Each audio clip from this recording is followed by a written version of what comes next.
آپ دیکھیے کتنے بڑے بڑے لیڈر آئے اور چلے گئے, کتنے بڑے بڑے سنگٹھن بنائے گئے اور ختم ہو گئے. دیکھا نا کتنے بڑے بڑے لیڈروں کا نام آیا, انہوں نے یہ کر دیا, انہوں نے وہ کر دیا, انہوں نے ایسا کر دیا, انہوں نے ویسا کر دیا, لیکن جب مرے تو پتہ بھی نہیں چلا کہاں مرے کہاں دفن ہوئے.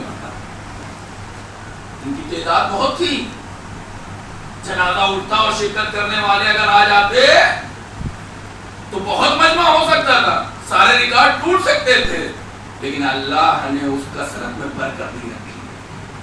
جب برکت نہیں رکھی ہے تو نام چاہے جتنا بڑا ہو, کام کوئی بڑا کر کے نہیں جا پایا. جب کام بڑا کر کے نہیں گیا تو اللہ نے نام کو بھی کوئی اہمیت نہیں دی, کسی طریقے کی برکت نہیں دی. یہ ایک چھوٹے سے ملک کا چھوٹا سا لیڈر تھا, اپنے امام کا ایک چھوٹا سا سپاہی تھا, لیکن اپنی مختصر سی حیات میں کام کچھ ایسا کر کے گیا ہے کہ کروڑوں لوگ اس کے جنازے میں شامل ہو کے بتا رہے تھے بقا اس کو کہتے ہیں.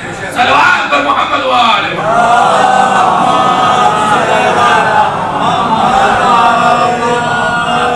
عمر میں برکت کا مطلب یہ نہیں ہے کہ 100 سال کا جی جائے, 110 سال جی جائے, اس کو برکت نہیں ہے. وہ 86 سال کے بجائے 96 سال میں مرتا. اگر ہاسپٹل میں موت آتی تو آج جو جذبات اس کے لیے ہمارے دلوں میں ہیں, کیا وہ جذبات آتے؟ قطعی نہ آتے. لیکن اللہ نے اس کی عمر میں برکت رکھی, اور اس برکت کی وجہ سے اللہ نے اسے بقا عطا کر دی, شہادت کی بنیاد. اور شہید کیا ہوتا ہے؟ کبھی مرتا. یہ عمر بابرکت. عمر بابرکت کا مطلب یہ ہے والدین کی جو انسان خدمت کرتا ہے, جو انسان ان کے ساتھ نیکی کرتا ہے, جو ان کی سیوا کرتا ہے, اللہ اس کی عمر میں برکت عنایت فرماتا ہے. اس کا مطلب, اس برکت کا کیا مطلب ہے؟ اس برکت کا مطلب یہ ہے کہ تمہاری عمر مختصر ہی ہو سکتا ہے رہے, لیکن تم اپنی زندگی میں کچھ ایسا کر کے چلے جاؤ گے کہ بزرگ بھی یاد رکھیں گے, جوان بھی یاد رکھیں گے, بچے بھی یاد رکھیں گے. صلوات پر محمد.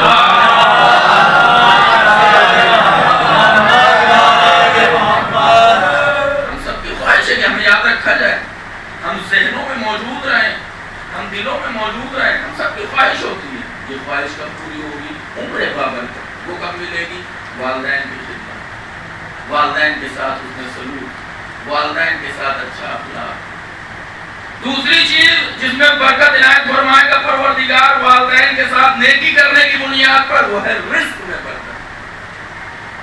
ہم سب کو چاہیے, ہم نہ جانے کیا کیا کرتے ہیں, کتنی اگربتیاں جلا دیتے ہیں, کتنے گنڈے تعویذ, کتنے ٹکڑے دکانوں پہ ٹانگ دیتے ہیں شاید اس کی وجہ سے, شاید اس والے کی وجہ سے, کتنی انگوٹھیاں پہن لیتے ہیں, کتنے گنڈے پہن لیتے ہیں, کتنے دھاگے باندھ لیتے ہیں, صرف اس لیے رزق میں برکت کے لیے.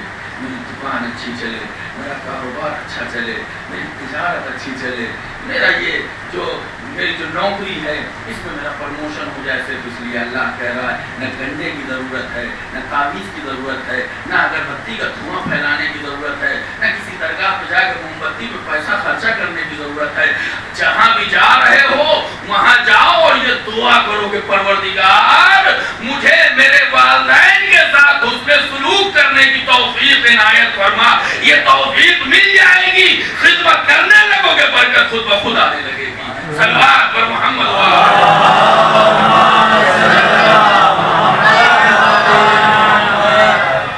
لیکن ایک مسئلہ اور ہے, اور وہ مسئلہ کیا ہے؟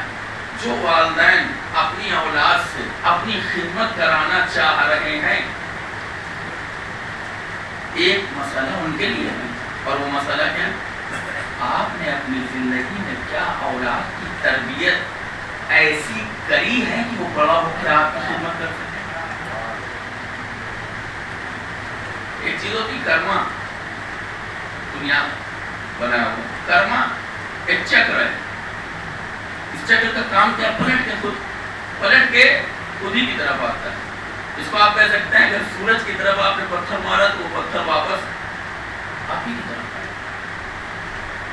آج اگر میری اولاد میرے ساتھ نیک برتاؤ نہیں کر رہی ہے تو ہمیں دیکھنا چاہیے کہیں یہ کرما تو نہیں ہے.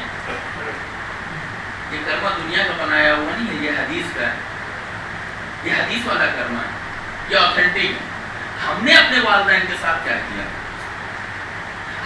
خدمت کری یا نہیں کری؟ یقین جانیے میرے نوجوان، آج اگر آپ نے اپنے والدین کی خدمت نہیں کری ہے تو کل آپ کے بچے بھی آپ کی خدمت کرنے والے